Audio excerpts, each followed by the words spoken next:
6 o'clock, so we're going to go ahead and call the meeting to order. One of the things that you'll get used to, I think, over the course of time is because we're a quasi-government committee, not quasi, we are a government institute. We're not quasi anything. We're subject to state law regarding political bodies, and the main law that we're subject to is something called the Brown Act, which I think the group's going to talk about a little, Scott's going to talk about a little later. The Brown Act regulates when you start a meeting, when you can meet, what you can say, what you can do. There's 11 of you, so if 6 of you get together to talk about business regarding the district or the committee, you're in violation of the Brown Act, subject to fines and imprisonment. Now, the prison is not that bad of a deal. You get 3 meals a day, and at least they say you get 3 meals. Anyway, first of all, welcome. I'm Mike Schaefer, the president of the board of directors of the district. We have our secretary, Arlene Schaefer, with us. She spells her name wrong, so we're not related. I want you to all remember that. Just want to take a minute and sincerely thank all 11 of you for volunteering for this. This is something brand new for our district. We haven't undertaken anything like this before, and honestly, the 5 directors, and I know staff, are really excited about the ability to have members of the community come in and participate. We are a special district in the state of California. If you're not familiar with what special districts are, it's probably the closest form of government that we have in the state. Special districts, there are special districts all over the state, and they tend to focus on 1 or 2 services that are closer to the public than any other. You know, you have a city council which oversees the entire city. We are the solid waste, trash, and liquid waste sewer body of this area. We encompass Costa Mesa, a little bit of Newport, some county and incorporated areas. The special districts are formed to see that services are taken care of. There are cemetery districts, there are mosquito and vector abatement districts, there are parks and recreation districts all over the state. Here in Costa Mesa we have 2 special districts. Actually, the mosquito district kind of encompasses Costa Mesa. But the ones you're probably more familiar with are the sanitary district and the water district. Okay, so those districts are governed by state law, and that Brown Act kind of oversees the operation. Again, the board of directors is really grateful to all of you for stepping up to do this. You have enough time in your lives to do a lot of other things, including the ball game, which starts at 7 o'clock, but we won't go there. And we thank you for taking the time. We're excited about the fact that you will be undertaking some advisement to us on some really pressing issues that are coming before the district. And we're going to get into this a little more, but one of the big things that we have coming at us is election by district. The sanitary district is elected citywide, and we've been challenged to change that, and the 5 of us on the board are looking forward to doing that. We think that it'll get us closer to our constituents, and frankly make running for re-election a lot easier too, but that's just a whole another side of it. Our board of directors is made up of 5 individuals: myself, of course Arlene, Jim Ferryman, Art Perry, and Bob Uten. We are all elected again citywide, and we're looking for that to be changed. We are not going to be, I don't know how to say this, we're not going to be browbeating this committee, because we really look forward to your input. I mean, we're focused on what we need to do to make sure the district operates. And you are going to be that view to us that points out things we hope that we're missing, because we don't miss much, I guess, but we miss some things, and we look for you to say, you know, maybe you should do it this way, or we see things from this perspective. So that's really our challenge to you, is to be the eyes and ears of the community that has a broader view. Okay? I think you're going to find this process and this involvement on this committee pretty interesting.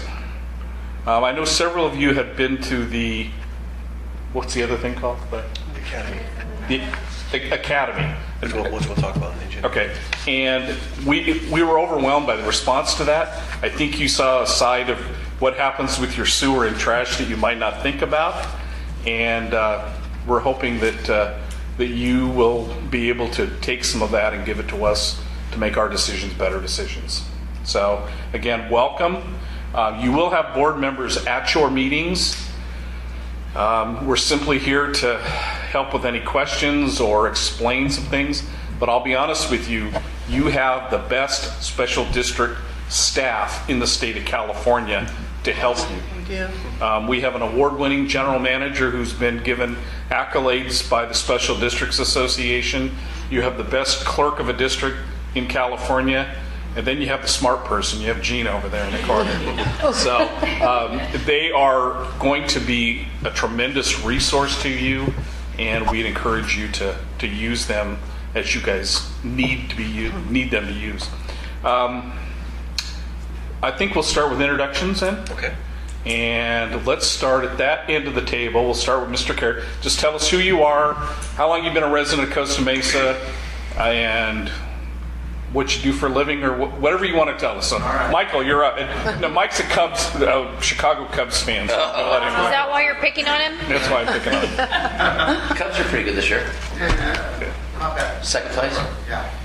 All right, Michael, you're up. Amen. Okay. I'm Mike Carey. I'm the sustainability coordinator at Orange Coast College. I've been employed there 33 years. I've been in this community or within 4 miles of this building since 1969. I'm also an advisor for the U.S. Green Building Council for the True Zero Waste program, certification program for businesses. And I'm also on the board for the Costa Mesa Foundation and really enjoy living in the community. Elodie, you're up. Hi everyone, I'm Elodie Katz. I've been a resident for the last 8 years, and I'm a new stay-at-home mother, 6-month-old. Congratulations. Congratulations. So it's nice to be out amongst adults. But in my previous professional capacity, I have a little over 10 years of experience as a project manager and a production manager. And I'm new to sustainability and sanitary district. I did do the 3 of the Citizens Academy, and normally everything runs fairly seamlessly, but it was really eye-opening, and I was so glad to have the opportunity to do that.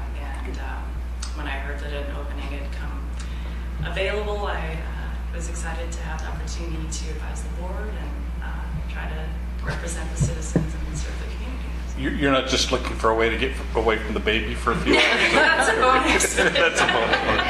I figure 4 times a year I can serve Win-win. That'll plus special committees and whatnot. Mr. McElroy. I'm Mike McElroy, and I am retired, thank God. And I've been in the community for about 30 years, I think. All total, Orange County, probably How old are a long you? time. Yeah. Since 57. And other than just going to Palm Springs and enjoying life. But it sounds interesting to do this.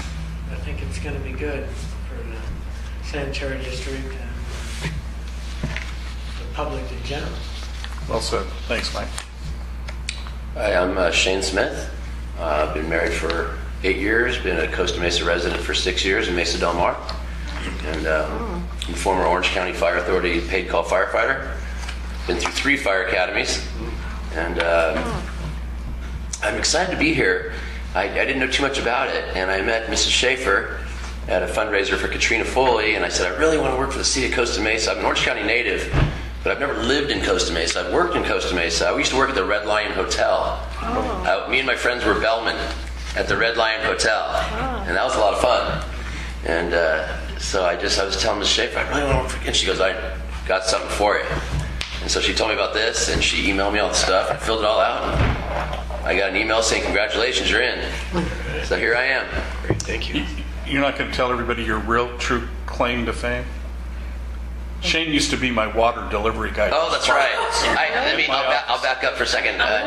06, 07, 08, I worked for Yosemite Waters. Drove the big truck and loaded bottles and the coolers. Hard working. And Mr. Schaefer was one of my customers, and his State Farm office was at Harbor and Baker. Yeah, and I saw him. I'm in the Lions Club. I'm very happy to have just joined the Lions Club last summer. It's been about a year now, and I really love it. And I love meeting all the guys that are a part of it. They're great people, and that's pretty much why I love the sanitary district. Oh, that's right. We have girls now too. I forgot. We got a few new girls in the Lions Club. Yeah, Sue, and it's just been fun. So I knew him from a few years ago when he was my customer. It was just a coincidence. Very much. Thanks, bud. Yes. Sue. My name is Sue Lester. I've lived in Costa Mesa since 2010. My background is in human resources, safety, risk management, operational processes. I worked in manufacturing, retail, restaurant. That's really it. I volunteer for a lot of stuff. I'm a Lion. I'm part of the women's club. I was on the military affairs team. I do stuff for the fire department, for police department, for whoever. Very active young lady in this community. just It's much appreciated. Try to contribute something positive on occasion. Here I am. You do. Mr. Graham. Hi, my name is Al Graham. The whole thing is Albert M. Graham Jr., but it's Al Graham. I go by Al.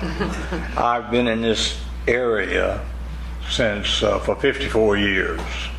Most of it has been in Newport Beach, and then 3 years ago we downsized and got the perfect house over here in Costa Mesa, and so that's why we moved. I graduated from Mississippi State with a degree in engineering, and I worked on the space program for about 12 years. And while I worked on the space program, I was going to law school at night, and so I took the bar exam and passed it, and then I left NASA to work as a district attorney, deputy district attorney here in Orange County.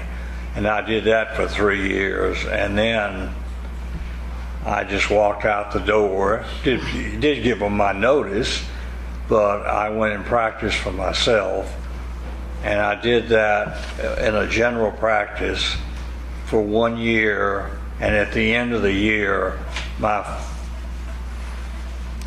workload was so full of family law matters that I couldn't deal with the civil cases that I'd been doing, or even criminal defense, since I'd had experience in the DA's office. So I limited myself to family law, and I took an advanced bar exam for family law and was accredited as a family law specialist. And then I retired about 1.5 years ago. And I'm having trouble with retirement because I'm bored. But I hope I can contribute something to this committee. And you guys asked me to come on board, and so I'm willing to do that, and I'm willing to learn. But I served 2 4-year terms on the Civil Service Board for Newport Beach when I was living in Newport Beach, and that's pretty well it. I have a wife, and I have 2 children here. They're both 46, 44. They're all both in business. And then I have 3 other children that are one in San Marino, one in North LA, and then the third one is in Newport Beach. She teaches at Orange Coast College. My daughter teaches at Orange Coast College. What's her name? Huh? What's her name? Debbie Raskin. Do you know her? I know the name. Okay. She's still there. And really likes it. She's a good math teacher, and there's a movement to try to get in her class by a lot of people. I'm kind of proud to say that. Yeah. But you can tell in any type of teaching that if they want to get in your class, Either you're a pushover or you're learning a whole lot, and it's a place that you can get assets out of it by working hard. So that's it. And we have only a dog at home now. And all 5 of our children are in LA County and Orange County. Wow, very good. Well, you could never tell you're from the South. Well, that's 54 years ago. I've been here 54 You haven't lost years. it. Yeah, they never lose it. Well, our family moved to Costa Mesa in 1958 when I was just a twinkle in my. We moved from Laguna Beach because my dad got a job offer with the city of Costa Mesa, and with 5 kids to raise, he took whatever he went. But he ended up only working for the city for a couple of months because this new Costa Mesa County Water District, which is now Mesa Water. So my dad worked for Mesa Water for years and years. And my mother actually worked at Orange Coast College, worked in the captain's table back when it was open to the public. And I'm a graduate of Estancia High School, a graduate of Orange Coast College, and I'm a graduate of one of the only colleges in the United States that went undefeated in football last year. Cal State Fullerton did not lose a game last year. We don't have a team, but we didn't. I was going to say, Cal State won't be. Same thing. Same thing. So, They did? I've been on the board, just finishing my 8th year. Previously on the board back in the 90s, and then I had this crazy idea of running for city council and losing that election. But eventually I became a city council member here in Costa Mesa. I was appointed when Karen Robinson left the city council, left mayorship to be a judge in the Superior Court. So Costa Mesa's in my blood. I'm in the Lions Club as well. So again, thank you all for taking the time to be here. You're up. You didn't say about risk management. Oh, I'm also on the board of directors of the Special Districts Risk Management Authority, which is a state agency, and we provide risk management and insurance products for all of the special districts in California. Yep. Very important. Okay. I'm Arlene Schaefer.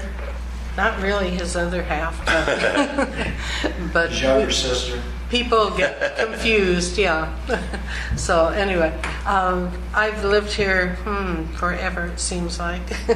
I started out behind Ray School, which some of you are familiar with, and Art Perry used to say that he threw balls over across there on my swimming pool, and he said, I didn't know it was you.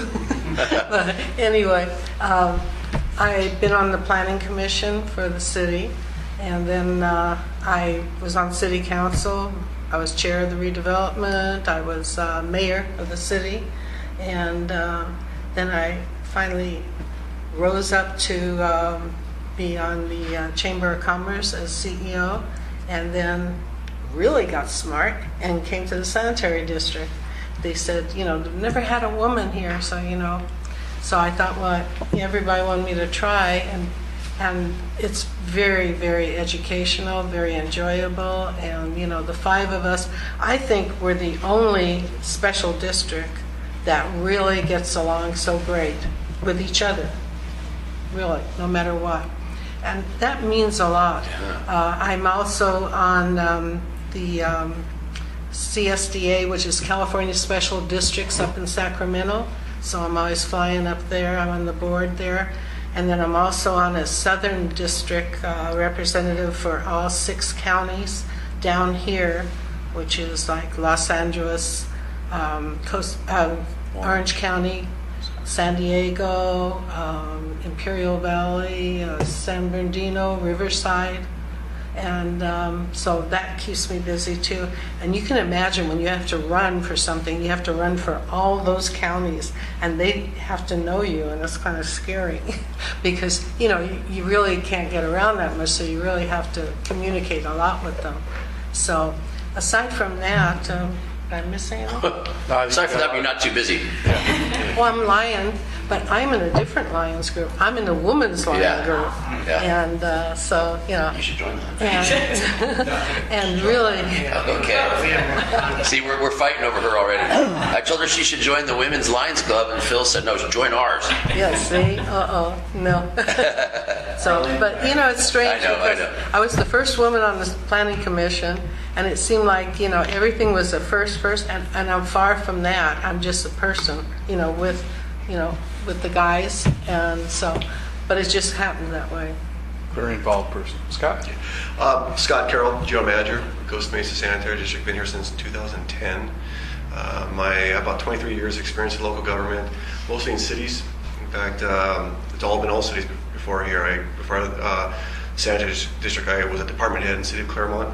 I worked in the city of Carlsbad as an analyst, and I worked in the city manager's office in Lemon Grove, which is down in San Diego. I'm really looking forward to working with everyone here. My email, I can give you my business card afterwards. I'm always accessible, so if you have any questions or any concerns, just email me and I'll reply to you immediately. So I'm really looking forward to it, and thank you again for serving on this committee. Andrew Nielsen. My wife and I moved to Costa Mesa about 5 years ago. We had one kid at the time, and now we have three. So 1, 3, and 5. So we don't really have much going on. We live in the Hale Crest neighborhood, and our oldest goes to Killybrook Elementary, and that's actually the street we live on. So my professional career, I'm an executive with the technology company down in Lake Forest. So a bit of a commute, but not too bad. We really love Costa Mesa. We both grew up in Orange County, but inland. And we kind of bounced around for school and career, and we've been back here, like I said, about 5 years now. And I actually live next door to Mike. He's one of the reasons I kind of got a bit more involved. And we're now now that we're done having kids, knock on wood, we want to look for ways to give back. And so this is one of the first forays into that, and I'm excited to join. And I hope that I can lend some of my experience can help. Awesome. Monty. My name is Monty Fields, and I just wanted to give back to my community also and really start to get involved. I'm an internal auditor for a mortgage company in Irvine, and that's internal auditor, not an auditor for the IRS. So I focus on just financial statement. Everybody can relax now. Everyone can relax now. And I guess I went to his rifle school, Cal State Long Beach, nothing finer than a 49er. Actually, one of the best college bars anywhere in California. The 49er Tavern. And we have the Nugget too, the only place you can actually drink alcohol on campus. I've heard about that place.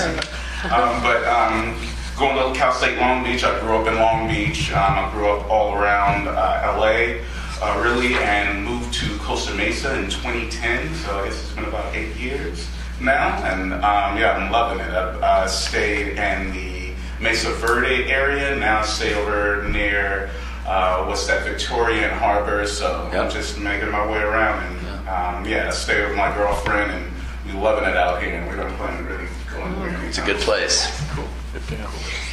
Philip. I'm Phil Marsh. I've lived in Costa Mesa for 39 years, in the Mesa Verde area the whole time.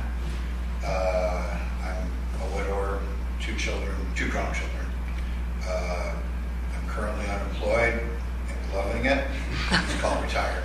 I was a building contractor in the new home construction industry for all my life, I think.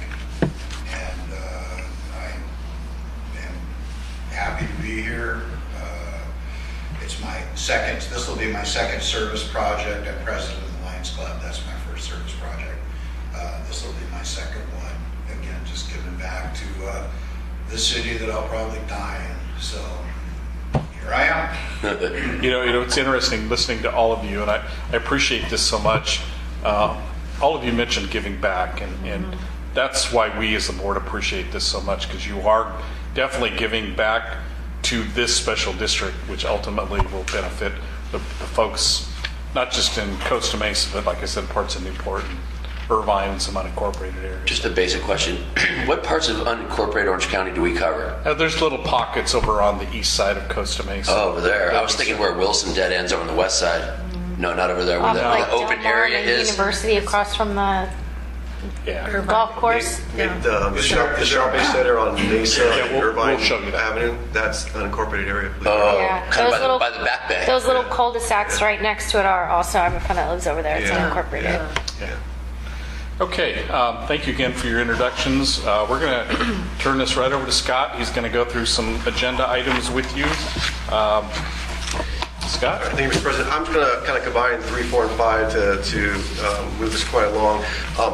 With you in this binder are all the documents, the guidelines, responsibilities, and the handbook. Please read it through. It kind of describes it does describe your responsibilities and roles here as a committee member. The one thing I really wanted to touch on was what President Schaefer mentioned earlier is the Brown Act and how this committee needs to conform with the Brown Act. So in other words, and again, if you want some more information, we can do a special item on the next meeting to describe about the Brown Act, because that's the one law that all public agency has to comply with. Basically, we have to post our agendas and the materials 72 hours in advance, and it goes on our website. And so what we'll do is we'll put it on our website, we'll email you and say, okay, committee members, your agenda package is ready for review and download, and you can download it. The big issue, I think President Schaefer kind of mentioned on it was, and it's touched on your handbook, is do not do what's called serial meeting.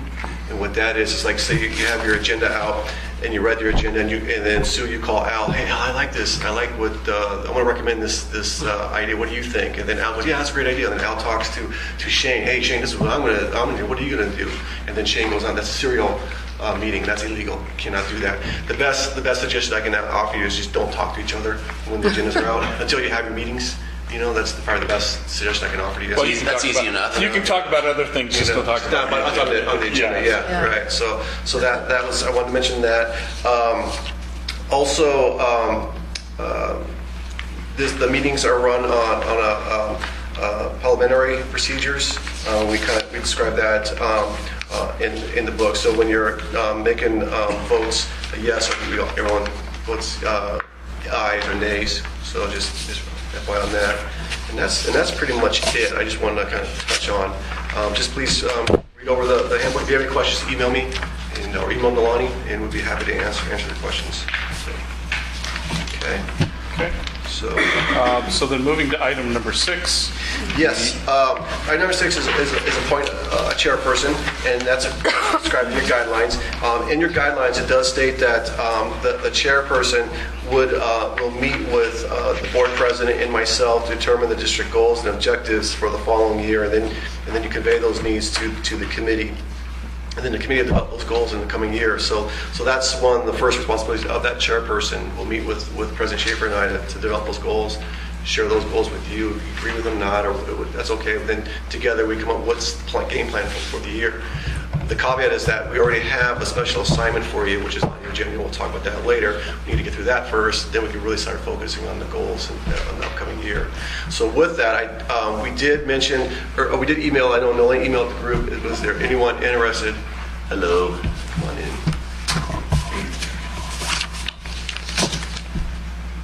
Hi. We just went through introductions. You want to introduce yourself a little bit? Sure. I'm Janet Oak. I'm so sorry I'm late. I had my meeting. Don't worry. Okay. So we are actually going to continue right here. We're going to appoint a chairperson. And I just would order the chairperson, one of the responsibilities is to meet with myself and President Schaefer to go over the goals to achieve for this coming year. But on the agenda, there's a big item that we're going to be talking about, which is the special assignment. So that's going to be the primary focus of this committee for right now. And then we'll talk about the goals for the upcoming year. So, as I was mentioning, Nolani sends an email out to everyone asking if there's anyone who's interested in being a chair. We did get one response back. Mike Carey, you expressed interest in being the chair? I'm the only one that... Yeah, unless there's anyone else. Good, because I was going to nominate him. You want to share too? It looks like Mike Carey's the chair. I can pass on it, but I expressed an interest. Your staff just didn't get the word to you. We got you as vice chair too. We're interested in vice chair. Whatever. I mean, So it sounds like we have a vice chair and a chair lined up. Is there anybody else that has an interest in doing that? Okay, so under parliamentary procedures, someone needs to nominate Mr. I would like to nominate Mike Carey to be the chairman, and A second. Okay. We have a motion and a second. Okay. question? All those in favor signify by saying aye. Aye. Any opposition? And then the reporting goes to the clerk. That motion carries unanimous. And I would like to nominate Al Graham to be the vice chair. I'll second. Okay, we have a motion and a second. Discussion on any of that? Call for the question. All those in favor? Aye. Opposed? It's funny, neither of the candidates opposed their nomination, so that motion carries unanimously. Mr. Carey, at this point, we are going to turn the meeting over to you. And the first item for you to have is, one of the things under the Brown Act is when you have a public meeting, you always have to set aside time for public comment. That is a requirement. Now, anybody from the public can speak. You're not considered the public anymore. You're all commissioners, or committee members, I should say. And it doesn't look like we have anybody here, but you need to call for public comment. Okay, at this point, we'd like to call for public comment, seeing how there is no public present. We'll move to bypass that item. You'll move to item 9. Citizens Environmental Protection Academy, presented by Gina Terrafino. I'm going to move over here so everybody can hear me.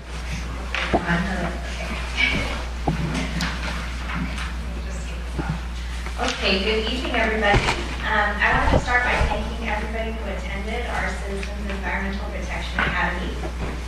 For anybody who didn't know, we hosted a series between April 28th and May 4th. It was a series of 3 days of tours and educational demonstrations. And it was made possible by a grant that we received from Orange County Waste and Recycling. So we had tours of the Orange Coast College Recycling Center, CRNR's Materials Recovery Facility in Stanton, California. We toured our district wastewater maintenance yard, and also the Orange County Sanitation District and Water District. And the grant that we have is going to partially fund this program for the next 5 years. So we're committed to continuing the program and hopefully making it better each year based on the feedback and comments that we get from everybody who attended. So we did receive a lot of interest, and unfortunately we weren't able to accommodate everyone who wished to participate because of some of the limitations on the tour capacity for some of the tours. So we're planning to host another series in September. So anybody who wasn't able to make our first series, we're going to let you know, and you can hopefully make it to the next one. And then I just wanted to share with you some of the response that we received. So we had a total of 35 district residents attend at least one of the events that we put on. And just to give you an idea, we had the best attendance at our Saturday event since it was a weekend. Makes sense, most people were available for that. We had a little bit lower attendance for our CRNR tour, and also for the final day of the academy, we had about 12 at CRNR, and we had 20 at the next day. And we also we sent out some surveys to get feedback, and we were really happy with the results. We asked how satisfied participants were with their experience at the academy. And for the handwritten surveys that we sent out, we got a 9.57 average rating on a scale of 1 to 10. So very good. And then we also did an email survey, and we got a 9.24 out of 10. So we're really happy to see that we got a positive response. And we also got a lot of really good constructive feedback. That's going to help us to plan logistically for the next time around. So some of the things that people said were that they wanted us to focus a little bit more on the practical applications and how the information we were sharing pertains to residents and what they can do to help us. So that's something we're going to work on. We also received a lot of interest in CRNR's anaerobic digestion facility. That's all the way in Paris, California. It's quite a drive away, so we are working on putting together a tour for that. So we will let you know about that as well if anybody's interested in attending. Just lastly, I wanted to let you know that we're inviting anybody who participated in the academy. We have certificates of completion for those that participated, and we want to have the board formally recognize everybody. So we're inviting you to our May 24th Board of Directors meeting. It takes place at 5:30 p.m. in this room. So if anybody can attend, we ask that you do attend. It's a great photo op, a chance to meet the rest of the board. anybody absolutely can't make it, I do have the certificates of completion today, so come see me and I can give them to you today. All right, thank you. Is that meeting at 6 o'clock? 5:30. It's at 5:30. Okay. Mr. Chairman, if I can ask, if I can ask a question, or at least if I can put some of the community members on the spot for those who attended the Acumen Academy, if you can share your experience with those that didn't, and what you felt, how you thought it went, and what your experience, if you don't mind. It was outstanding. I went to all 3 days and I didn't know what to expect. I was just trying to learn. I had no idea really at all about anything that any of the facilities that we visited and what they really did and the detail and the thought that goes into it. And when I think sanitation, and I can't speak for everybody, but I think most people think dirty, smelly, Trash. yuck. And the places we visited were some of the cleanest facilities I've ever seen. I mean, we were in the area where trash gets sorted and it didn't smell bad. I was impressed with the knowledge that everybody had that taught us and shared their jobs with us. And what I was most moved by was the passion that these people have for what they do. And it made the whole experience so much more interesting, because when somebody loves what they do and they share it with you, they suck you in. And at no time during any of the visits that we did or the information that we got, I never got bored. I never was like, oh, are they almost done? Or, oh, look at that thing. Oh, what is that on the wall? I mean, I enjoyed it thoroughly. It was top notch from beginning to end. The way you guys fed us, you greeted us. You have amazing staff here. The facilities are beautiful and state of the art, and it, aside from my styrofoam cup, it really made me want to make better choices and do what I can to help, keep our water clean and keep our trash clean and help the environment. And I think that will happen with a lot of people that go through, because I didn't know what to expect, and I loved it. I thought it was amazing. Fantastic. Oh, thank you so much. There's so much more to trash, and you're going to learn that. I remember the first time I went to the facility, the MRF facility, and you nailed it. You don't. I mean, you look at. We think of trash, and you think about New York City and the trash on the barges and all over the streets, and the trash strike in the 60s. And there's a lot of money in trash, I'll tell you right now. And those guys take a lot of pride in making sure that gets done. I think you nailed it. Ellie, you're shaking your head. To build on what Sue said, I completely agree. It was really engaging. It was such a good investment of time. It was great to see everything hands-on and really understand visually how everything happens. I just asked my husband to watch our baby one day because I wanted to go to the materials, because we have so many friends from Los Angeles and San Francisco that come through and say, you don't recycle.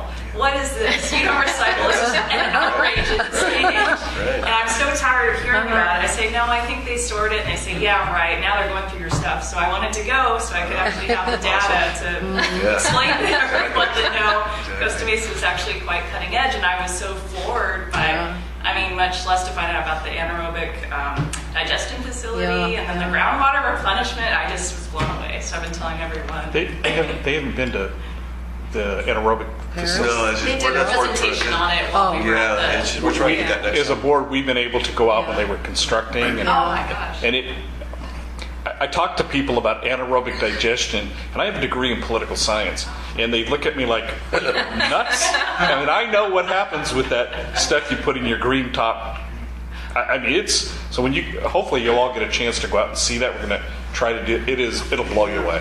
Yeah. Absolutely blow you away. So they do that in Stanton, right? No, they do that in Paris. That's the one in Paris, okay. Now let's make sure that's Paris, California. We're not sending you to Paris, France. So in the reading, it said that CR&R is the one that started the green trash can with the plants and the food scraps. Yeah. They're the one that started that. Yeah. I learned that when I was reading all the stuff. They started it in California. Yeah. And we were the first ones to implement it. Does everybody everywhere in the country do it now? No, very, very, very little of So it. awesome. Yeah, yeah. But we've been to Paris since the start, so we got to see it, from ground up. That's where they use it for the trucks. Yes. It's awesome. Fantastic. What a great idea. So like Gina said, our next one's in September. So community members who have not attended the academy, I encourage you to attend it, and tell your friends. People, those who have attended, please tell your friends. And I'm very pleased to hear that you're very excited about it and was pleased with the program. So thank you very much for your comments. That's all I have to say for that. So. I thought the tour at Orange Coast College was phenomenal. Of course you did. I've seen CR&R before from a lot of different perspectives, but it was really informative to see this tour. It got a little more in depth than even the personal ones that I'd seen in the past. It was really good to see. It was a nice, as Sue said, it was a very nice, clean, organized facility, both on the recycling side and on the trash side. And I think we got to see the sorting portion of it that the general public doesn't get to see. Yeah. They were adamant about not taking pictures or sharing that. It was like Oh yeah. going behind the scenes at Disneyland. Oh yeah. No, And I for- really enjoyed it thoroughly. Thank you guys for. If I could just offer you guys a frame of reference, I worked for Nordstrom many years ago, and they have cement stockroom floors. The floors in CR&R were as clean as the stockroom floors in Nordstrom. Really? Clean and shiny. That's a huge thing to me from a safety and just every perspective. Like, I was thoroughly impressed. Good. That's very good. Thank you. Anybody else? So I participated in not the water. I made up the water tours with another group, but I thought it was just really insightful.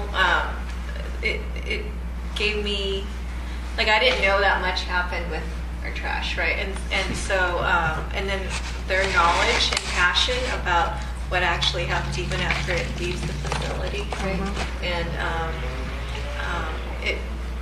it was just mind-blowing to see it and to hear about just like the whole downstream process for that as well.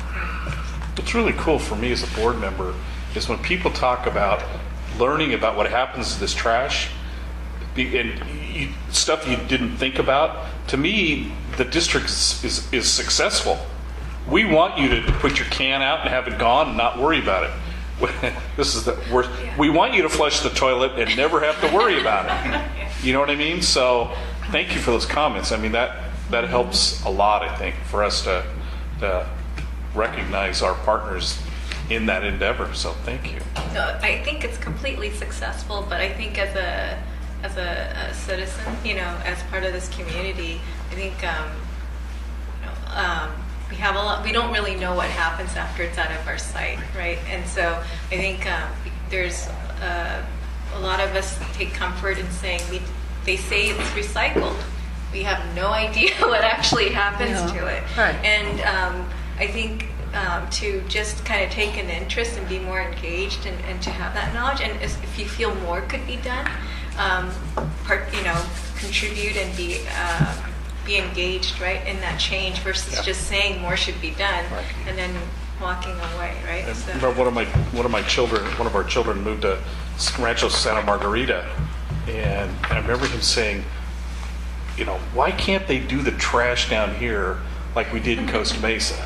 Now, what are you talking about? He says, they have, the blue can and the black can and the whatever color the other can. And on Tuesday they had to put the blue can out, and we've been very fortunate in Costa Mesa to be able to have that commingle and let somebody else sort it.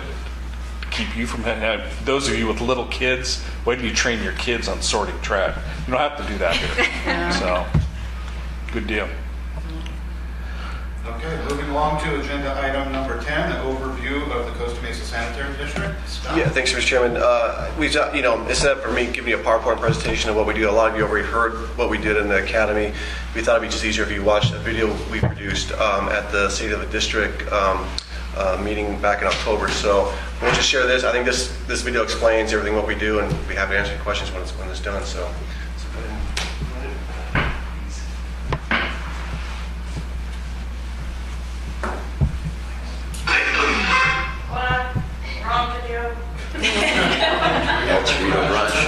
That one looks kind of exciting. Nice to see you on this one, Mike. I hope not. I don't remember it, Phil.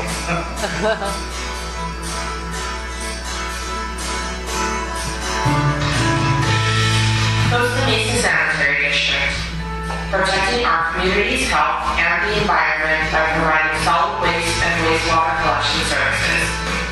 Established in 1944, the Costa Mesa Sanitary District is an independent special district that provides solid waste and wastewater collection services to the city of Costa Mesa, as well as a small portion of the city of Newport Beach and unincorporated Orange County.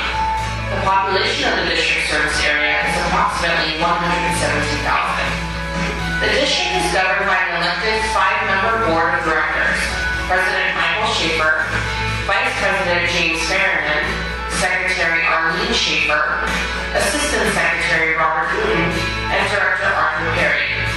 Each board member is elected to a 4-year term, and public board meetings are held on the 4th Thursday of each month at the district's headquarters. In November of 2016, the district relocated its headquarters to 290 Palomino Avenue to increase its parking capacity for public meetings and acquire a multi-purpose boardroom that is available for rental. CMSD's headquarters houses the administrative staff that provides such functions as sewer plan checking, customer service, and the finance, human resources, solid waste, and district clerk departments.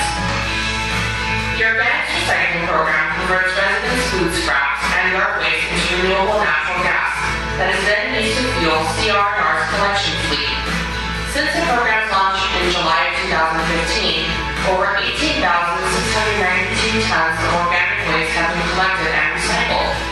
One of the district's most popular programs is the Large Item Collection Program, which allows residents to have 3 free bulky item pickups each year. Since 2010, over 2,100 tons of bulky items have been collected.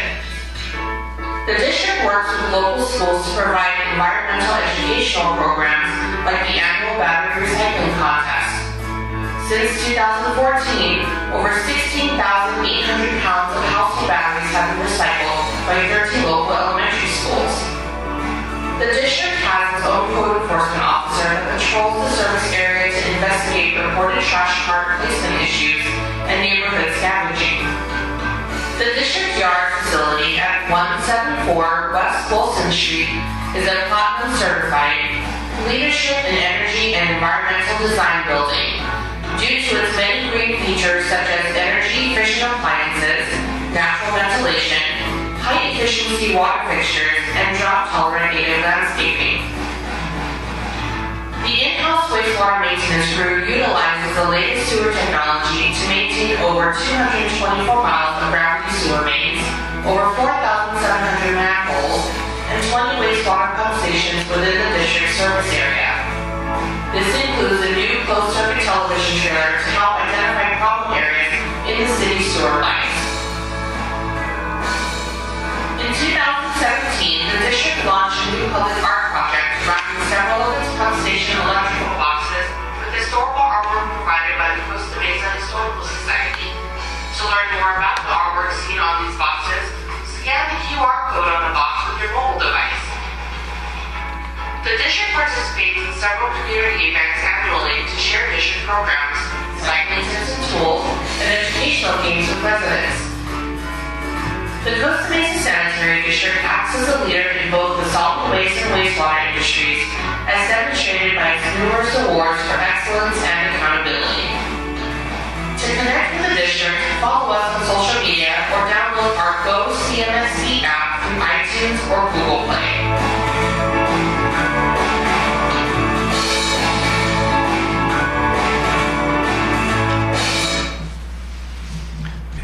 Very nice, ladies.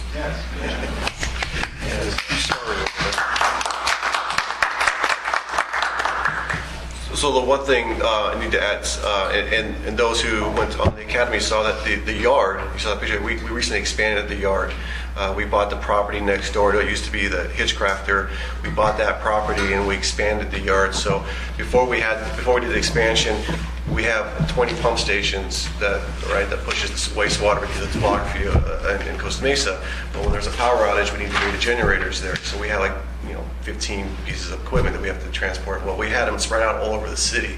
And so if there was a massive power outage in the city, it'd be tough to get to all the stations at a timely manner.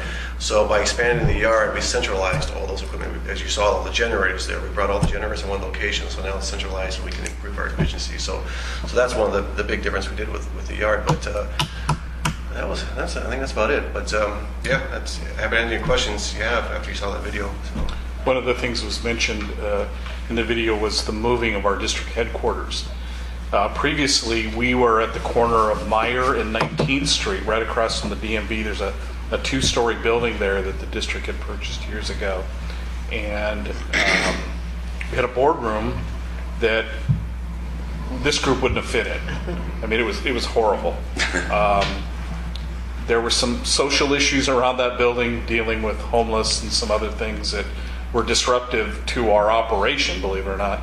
And the opportunity to purchase this building came up, and the board was excited, and we think we have one of the best facilities around, including, and eventually you'll get a tour of this building.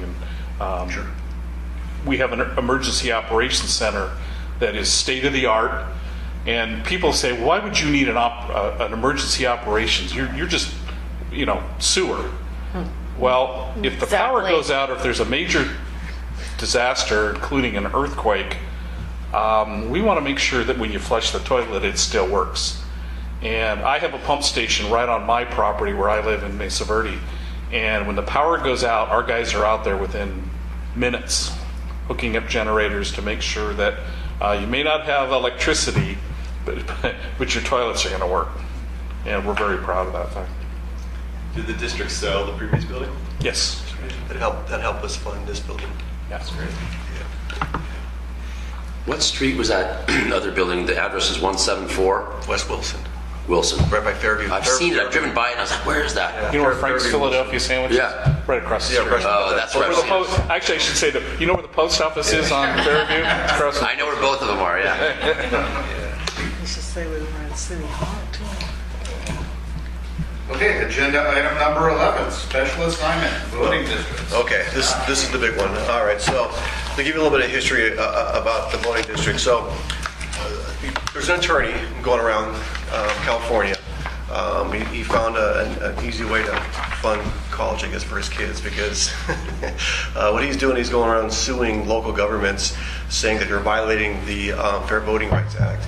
And he's saying because you have elected officials that are constantly being reelected, you're polarizing the electorate by not allowing other minority groups to get elected. And so you have to go from an at-large to a district voting procedures. So as President Schaefer said, our board's currently elected at large. So everyone in the community votes for the board of directors. Now that we had this letter from the attorney, he's saying if we don't go to district votes, then he's going to sue us, and then he can recoup all the attorney's costs. I think the city of Palmdale fought him vigorously and lost, and had to pay him like over $2 million. And so the cities know that, and even the special districts. I think even before his Irvine Ranch Water District is going to go to district votings. The city got the letter. The city of Costa Mesa got the letter from 2 years ago, and this is the first elections they're going to have, the direct mayor elections and the district elections. The school district got the letter from him as well. So he's just hitting all the special districts and the local governments that he thinks he can win. But here's the thing, though. The thing is that he wasn't the cataracts. He wasn't the one that really began this process. But one of the reasons why we formed this committee is that was one of the big issues we wanted this committee to look at was district voting. So he wasn't the catalyst for this idea. We already thought about it. So I think that's one advantage we have to other special districts is that we've already thought about this. That's why we formed the committee. You can look at our past agendas. That's why we formed this committee. So the downside that he gave us this letter, we now have a timetable. Under the law, we have to go to district votings, or at least have an ordinance passed within 90 days. And we have to have 5 public meetings, 5 public hearings. So it's boom, boom, boom. It's really quick.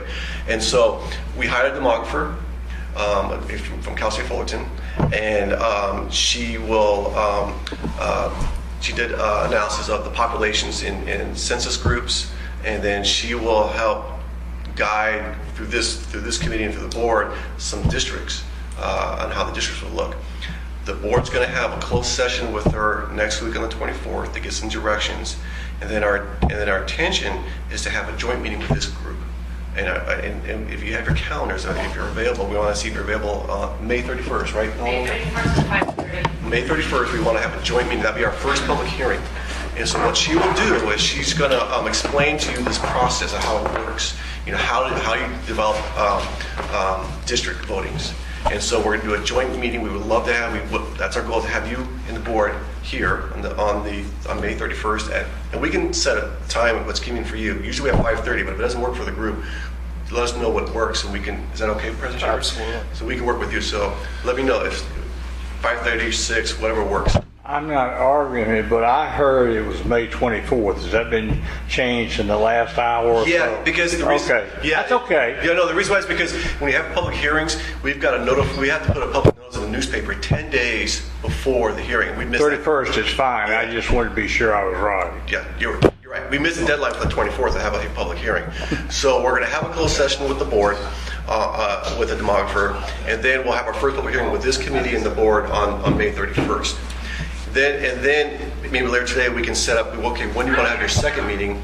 The second meeting will be with a demographer, and she'll explain the public participation process. There's a process that we have to put out on our website. It's a toolkit that she'll share with you on how we elicit and receive public comments, and how there might be members of the public who have ideas of how they want the districts to look. And she'll explain to that how that works. Okay, that's what we have to do in the first 2 public hearing meetings. The third public hearing, again, we'll hopefully set that here today.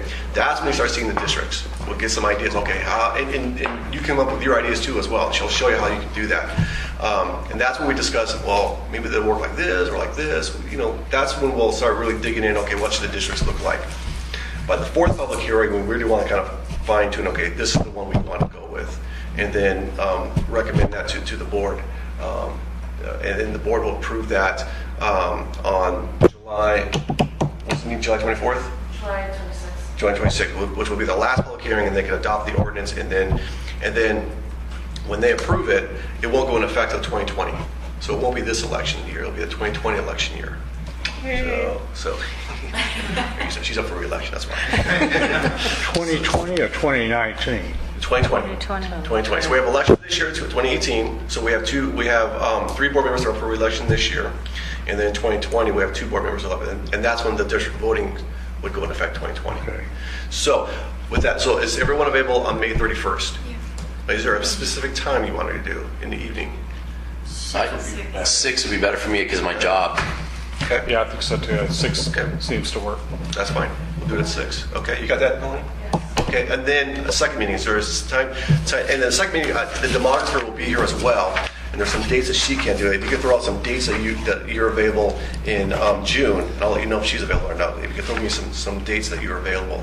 We're trying to stick to Thursday, any particular day of the week. We're going to be flexible with you. Whatever works best with you. If you want to stick to one particular day of the week, but because we have such a short time frame, I don't think we can do that with this issue. Eventually, what we would like to do once this issue has been discussed and decided on, the committee will pick a regular meeting date and time to meet. But this one is going to be different because we have to get it done so quickly. So any date and times you want to work in June? You said she had some dates she provided? Yeah, like, let's see, June 4th, she can't work. 7th, she can't work. Not available? No, not available. Okay. 11, 13, 18, 21, 27. So quite a bit. Would 5, 6, or 12 work for people in June? I'm in Hawaii the 8th to the 18th. Wow. And I don't feel Not bad the big about one. it. No. Not the big one. Okay. So the 6th or the 6th? 5th? Of June? 6th of June, she's available, yeah. 12th of June.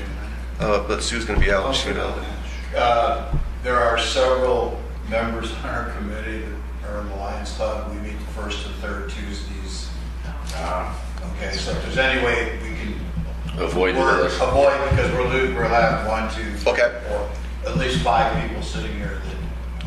It's good to know. So if we can move away from those 2 days. So avoid Tuesday. Well, not Tuesday, but just Well, first and third. Yeah. How about Yeah, the 6th? it'll- Would Wednesday the 6th work for June the 6th. First Wednesday of June? June 6th. It would work for me. On a Wednesday, June 6th. I'm gone June 7th and 8th to a meeting in Visalia. I got down on the chart May 31st and July 22nd. That's the last meeting we have to have. Right, So- but so- I don't have those others. So those 2 dates, so everybody knows, May 31st and July 22nd are pretty locked. Yeah, those are Okay. two, so we just need 3 more. It's just the 3 meetings. So we're saying June 6th, is that what I'm hearing? And June they're at 6 o'clock? Yeah. June 6th? Okay, at 6 p.m. Okay, and so that will be the second hearing, and that's where the demographer, her name's Deborah Deep, she will come here on June 6th, and she'll describe to you the public participation process. Did you say July 22nd? It's July 26th, the last one. Okay, I was going to say that's a Sunday. Okay, the 26th. 26th. Okay, so our next. Oh, it's first one is 26, coming not up June 22nd. 6th Yeah. at 6 p.m. Yes. We got misled. May 30, yeah. So you got the first one, May 31st. And it's 6 p.m. for all of them. Wednesday, Yes. June Okay, May 31st, 6 p.m. May 31st is the joint meeting with the board. June 6th. June 6th will be the second meeting with this committee, with the demographer.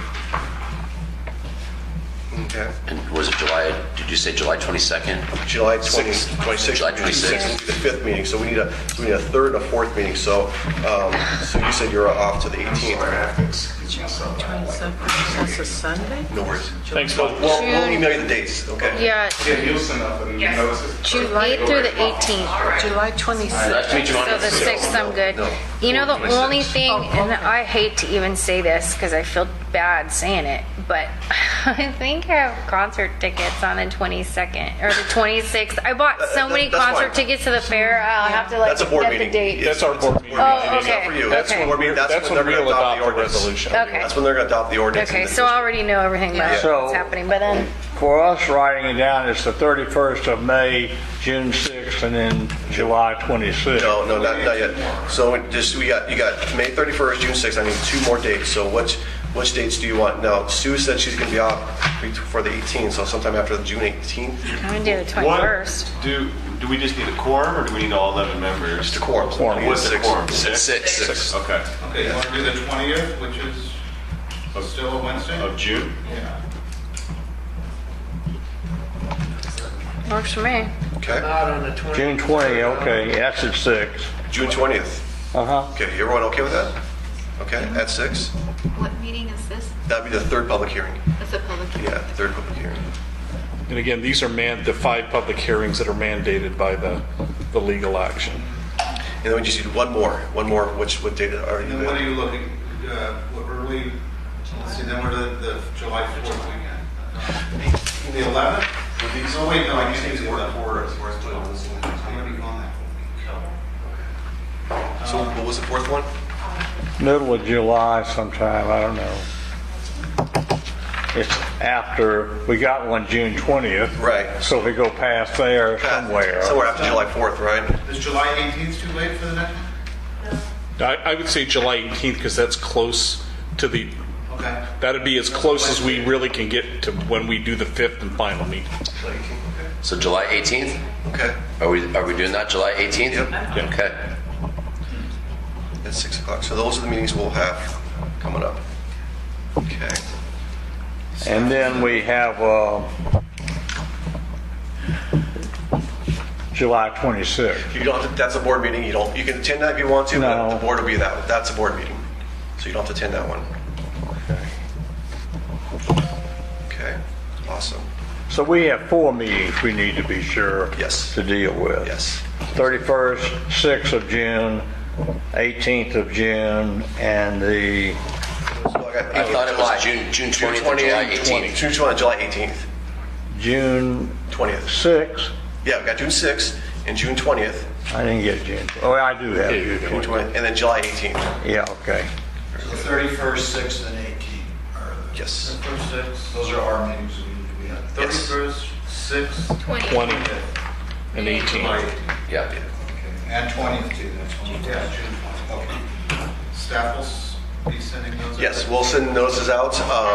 We'll have information from the demographer to give out to you. Is that legal, all that legal action? I don't know anything about anything you said. Kind of confused by all of it. I've never been exposed to any of that stuff. Yeah. I'm just a normal guy. Yeah, sure. Is that going to end? Yeah. Or is that something that we're going to be faced with going on and on? No. That's why we do the districts. Basically, Okay. we're settling, and basically he'll probably send us a bill, and then we'll start challenging that one. The fact that he notified us, the fact that he sent us a letter putting us on notice, he gets paid to do that. He can bill Sounds like us this for dude's just trying to get rich. It's you know how these lawyers I are. mean, and he's going to get $2 million off that one city. Yeah, it's an easy way to make some money. Other than his legal fees for this that you guys are probably most likely getting in compliance, is there any other retroactive liability that could be like a separate suit? No. Okay. No. Because there's also the federal Voting Rights Act, but the federal, the state's more stringent. So we're complying with the state. So we're complying with the state, we're going to comply with the federal. So we're good. Okay? Yes, absolutely. I don't know very much about it, but is there a reason it wouldn't follow what the city has done for the city council and mayoral districts? As far as keep going? Well, we don't want to go to 7 members. Right, so thank you. Yes. We could.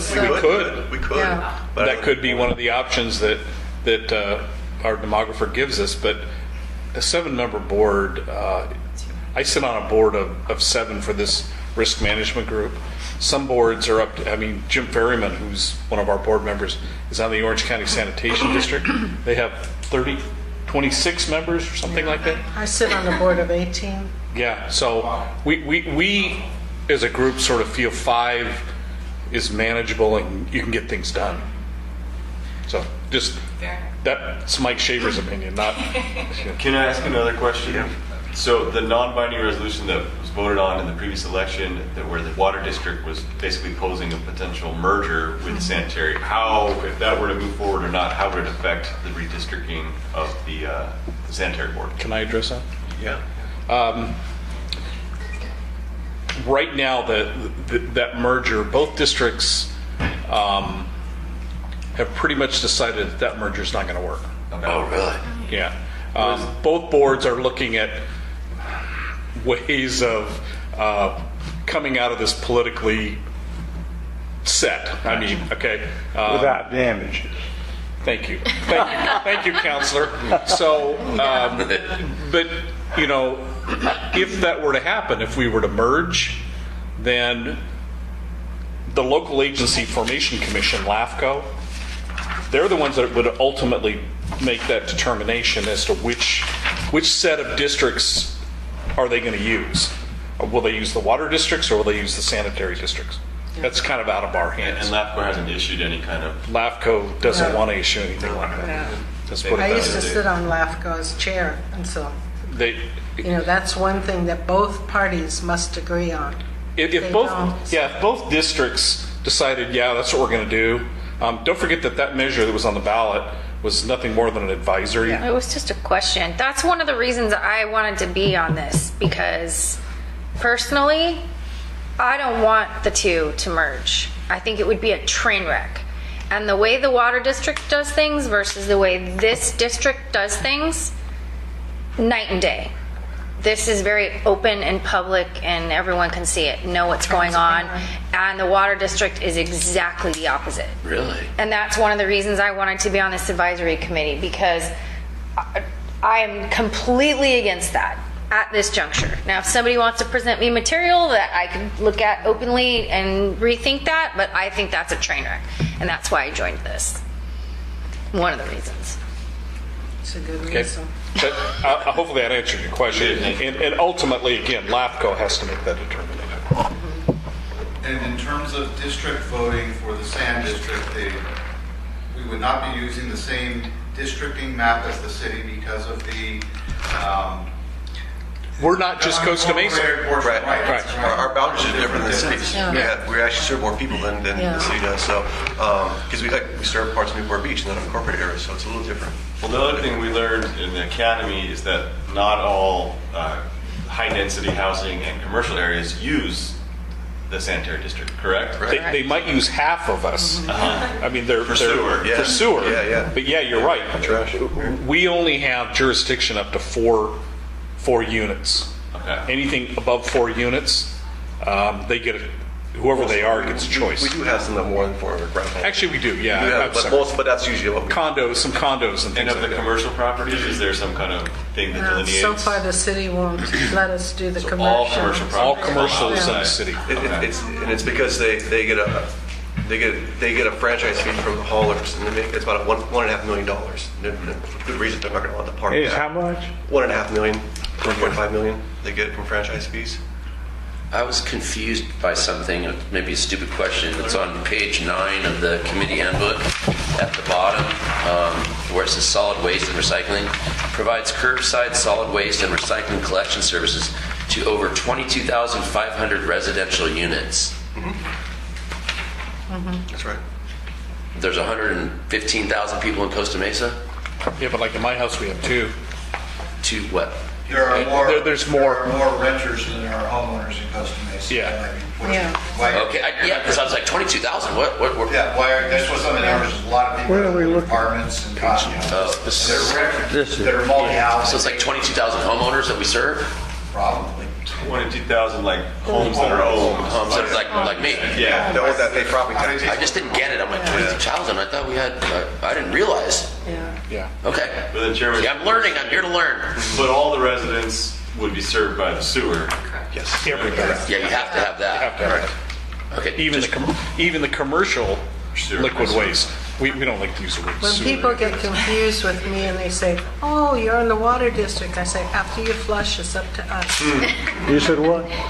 After you flush, it's up to us. And commercial property owners pay for sewer the same way as residential property owners through property tax assessment? Oh, no. No, it's based on their square footage of the property. And they get bills, monthly bills? No, it's on assessments. Gotcha. So it's on their property tax rolls. So it's based on we did it back 4 years ago, an engineer's report on the rates. And because we don't have meters, we have to make some assumptions, especially with the residential stuff. But on the commercial, it's based on square footage. And if it's a restaurant, then we also tack on additional fees. Remember the FOG program you mentioned? So we tack on fees for that to combat the FOG program. That's for commercial restaurants. Yeah, there are some jurisdictions that collect liquid waste that meter it, and they charge based on your usage. That's a nightmare. Yeah. That's a huge nightmare. So we It's something. left it the other way. It's something one this week we want you to discuss is the solid waste rates and the sewer rates. One of the issues that's we come up in a couple of years is we're going to have to increase our solid waste rates. It's been stabilized for almost 10 years now, which is great. You don't have any rate increases, and the reason why for that is because maybe we shouldn't be talking about this because it's not on the agenda. That's another thing we have to be careful. We got to talk what's on the agenda.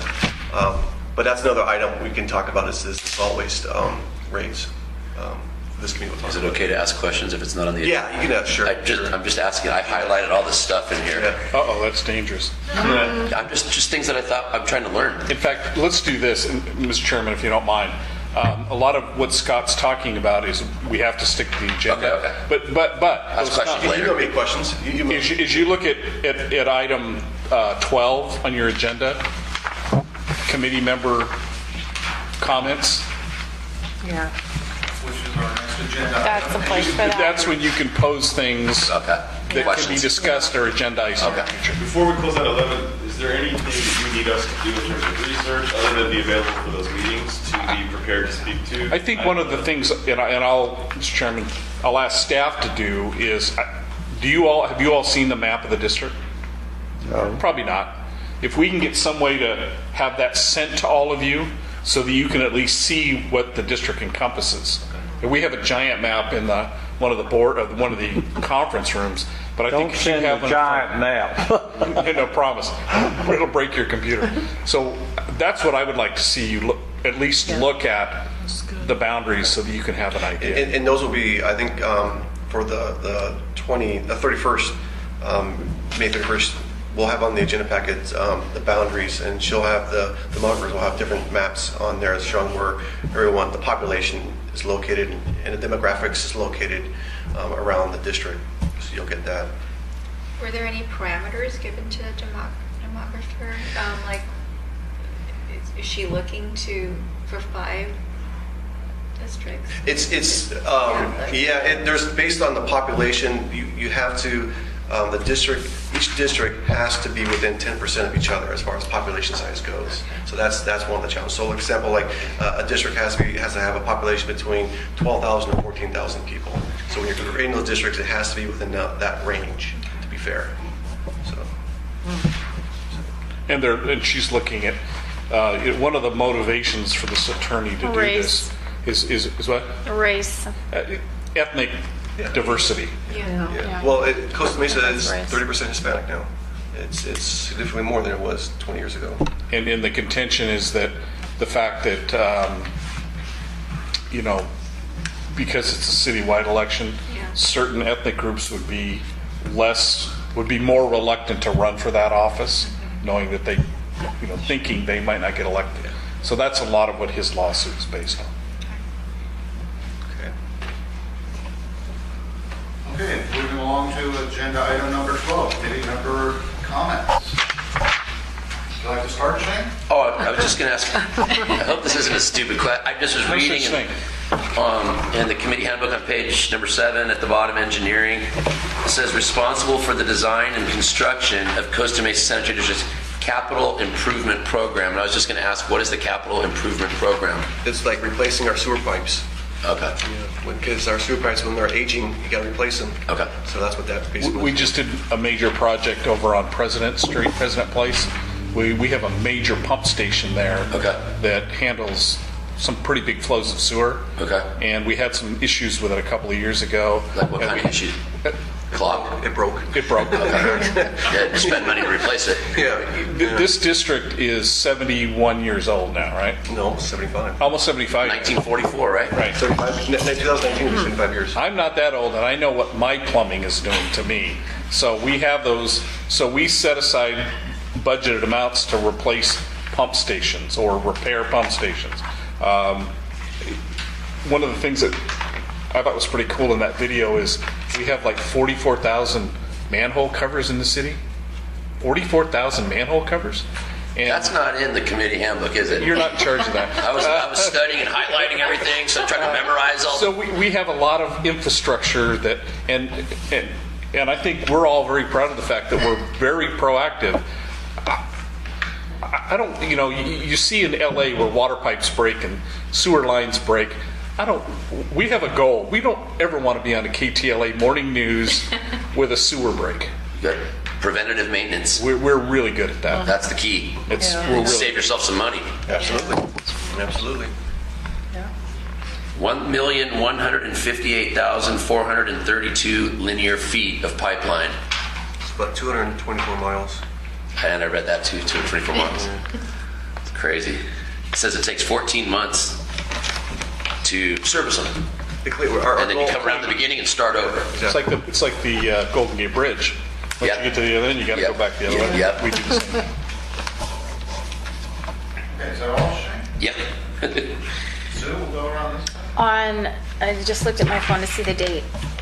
On Tuesday, May 8th, I was driving up Pomona. I mentioned this to Board Member Perry when I saw him. It was about 8 o'clock at night, and a trash hauler had dumped its entire load. It was a mountain of trash in the northbound lane on Pomona between Victoria and 19th Street. Really? And I couldn't see any. I didn't see any. CR&R trucks are labeled pretty clearly, and I didn't see anything on the truck. And it was on the wrong side of the street. It was in the northbound lane facing south. and the pile of trash was 3/4 of the height of the truck. Is And that it was double? right in front of the elementary school. So I tried to call here, and for an emergency, a drain clear, that's not, and it wasn't appropriate. But what I did is I called the police department, and I said, there's a mountain of trash. I don't know if they're going to leave it. I don't know if they're going to knock it down the shore. I don't know what they're doing. There's a guy out there that looks like he's sort of trying to clean it up, but I don't know what he's doing. So they dispatched a unit to that location. I had to leave. But I'm mentioning it to you, to all of you, because there are so many other trash haulers in the city that if something happens like that, is there anything in particular that we should look for? I mean, had I not been in a hurry, I would have stopped and taken a picture and got the license plate number of the car and then I think you did the the right company. thing. You did the right thing. But I mean, it was right in front of an elementary school. No, you did the right thing calling the police department. If it was CNR, we would have been notified. They would have. So we use more than CR&R. No, the we city don't. does. We don't. Remember we said City. the commercial, there's 14 Yes, 14. vendors that operate the commercial because it's a competitive The process. dumpsters, CNR doesn't have all the dumpster holes. No. Oh, so CR&R is only residential. Correct. Okay. They do some dumpsters. They do some commercial. They bid They on it. drop off dumpsters for people to load up. Right. And not a construction. See, that's what Okay. wrecks your But streets. they don't All these do apartment 14 buildings. Right. Okay. But I wanted. I mean, they may coincidentally do some apartment buildings, but they're not. Yeah. Right. They bid on them directly, but they don't work through them. Okay. I wanted to mention that, and then I also wanted to mention something that I had mentioned in one of the classes that I attended for the Environmental Protection Academy, was about the other trash companies that service apartments, fourplexes, and all of that. I explained a situation where I get stuff dumped where I live all the time. Mattresses, all this stuff. People just dump whatever they want at night. I can't call the trash hauler for the company that I use because it's not my account. It's paid for by the landlord. If I call the property management company wants to charge me, but it's not my stuff. So I can't call the sanitary district because we're not served by you guys. So I called Public Works at City of Costa Mesa, and they say, we can't help you. It's on private property. We don't pick up on private property. So what I do is I take the mattresses and I throw them on a flatbed and I roll them out to, and I've told the city, this is not, this is no secret. I've told them that when I call them that this is what I'm going to do, because if not, there's going to be homeless people sleeping on mattresses all over the place where they get propped in corners where dumpsters are. And then I call the city back and I say, there's 2 mattresses on this street on the sidewalk. Can you send someone to pick them up? And then they say yes, and they pick them up. So it's kind of an exercise in futility. Who do they and send? So the city sends their own. They have their own. I have an alleyway behind my Public office, Works department where the yard is. And the city, They have a yard. they and have they they pick stuff up. But I don't know if that goes above and beyond the realm of what is even possible to discuss to find a solution for. There's plenty of other things, obviously, that needs to be addressed. But I just wanted to bring that up as an issue because, as Phil pointed out, we have a lot more renters in the city than we have homeowners.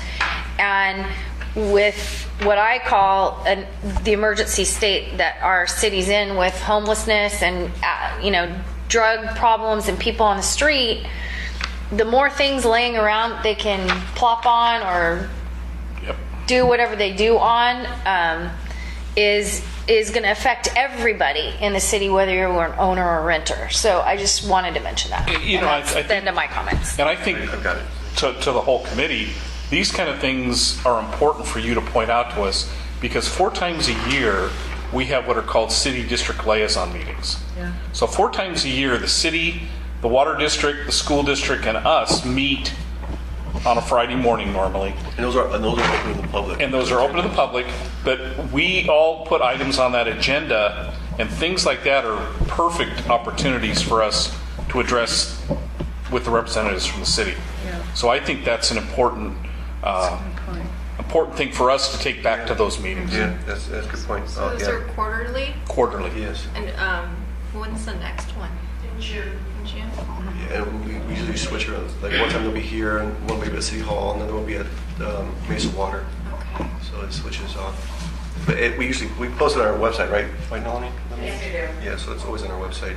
And do you subscribe to our email subscription? I think so. Because if you do, then you'll get an email alert that meeting is going to occur. I believe the next liaison meeting is June 15th, Jenna, and it's going to be held at the school district. It is. 16th? It is. Yeah. 15. Down. He said 15, not 16. Yeah, 15. At So 8 next- o'clock. 8 a.m. That's the worst 8 part. a.m.? Yeah, it's early. on Friday. Yeah, I can't go to that 'cause I got to work. I would. I'd love to. Yeah. Kind of makes you wonder if that's why some of these meetings happen at 8 o'clock in the morning is because we don't want anyone to come. No. 8 o'clock is not early. So, Oh yeah. so like in this case, like would we need to bring it to those meetings, or how would? Just let staff know. I've got it. I'll put it on the agenda. Yeah. We'll have a discussion with the city. Yeah. So we'll put it on there. One of the things that we didn't mention earlier, but the lines of communication from all of you are extremely open to any of the board members, to Scott, to the staff. If you have issues that you want agendized, Mike will be notified, and Al will be notified to get that on our. All that stuff is going to come obviously through emails, and probably the best point of contact would be Nolani. I mean, getting the information to her, and she'll make sure that it's agendized and we can discuss it. Okay, continuing with committee comments. I didn't have anything to contribute, so I won't speak. Not yet. Not yet. Nothing for me. No, nothing for me. All right, I'd like to thank you for your support in my nomination for chairperson. I look forward to working with all of you and look forward to this committee. Yes, sir. Board and staff comments. I'm never one to be shy of speaking, unless it's at home. I'd really encourage all of you to spend some time looking at the district's website. There is a ton of knowledge on the website, so some things that'll give you ideas on what to discuss at these meetings. So please, the other thing is, like Scott said, if you're not getting the email notifications of our meetings, make sure Nolani, I'm sure she has all your emails by now. If it's okay, we'll just put all of you on that so that you're notified when you get notification of the meeting, you get the agenda of the meeting, and any staff report or anything that's coming to us as the board, you'll get notified of those things as well. I'm getting right along. We're going to shoot my option right here. We get two notifications because we're on the email notification, plus as a board member we get the stuff. So the inbox is never empty. And feel free to come to our board meetings whenever you want to, if you want to. Yeah, that's a good point. Our board meetings are the fourth Thursday of the month at 5:30. In addition to that, we have a study session where we talk about items to go on to the board meeting. Those are the second Tuesday of every month at 9:30 a.m. So you're always welcome to those. The last Thursday of the month is at what time? 6? Fourth Thursday, it's 5:30. 5:30 is our board meeting. Okay.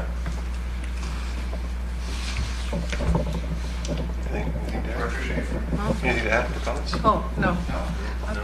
Thank you for your service. Look I forward just want to say one thing. There's a difference between sanitary and sanitation. And I said that to you before when you were saying, Yes. "Oh, sanitation." Yeah. You know, and we're sanitary, and sanitation, is down in Orange County, but it's, Really, the biggest difference is we collect it and send it on the way to the sanitation district, and they do the treatment. Okay, that's what it is. I was going to ask you what. But we're good partners with them. Oh yeah. Yeah. Because on their sign when I was going by the other day, I noticed it says Orange County Sanitation District. Yes, yeah. I noticed that. Yeah. So they process all the trash and do whatever they're Yeah. Sewer. Sewer. Only Oh, there's sewer. Okay. Yeah. Other staff comments, Lonnie, Gina? Next item on the agenda, number 14, is establish regular meeting date and time. I think we already did We that. covered out with the meetings that we have.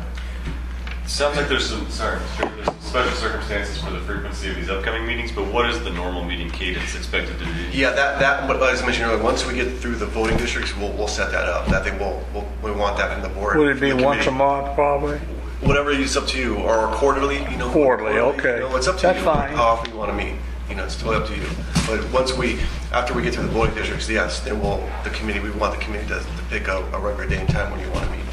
Are there projects after the voting districts that are like, Yeah, and that again, that will go with the chairperson. The chairperson will meet with me and President Schaefer and come up with some goals and ideas, share it with the group, and see if you like it or not. Make some suggestions for him as well. And those will be the goals. Mike knows this better than anybody. In the whole environmental and recycling world is changing daily. There's things coming down, and I see some opportunities for all of you to be involved in helping us to convey to our partner, CR&R, what the wishes of our residents are. I think that's going to be a big project for you guys to all look at, because stuff's got to go somewhere.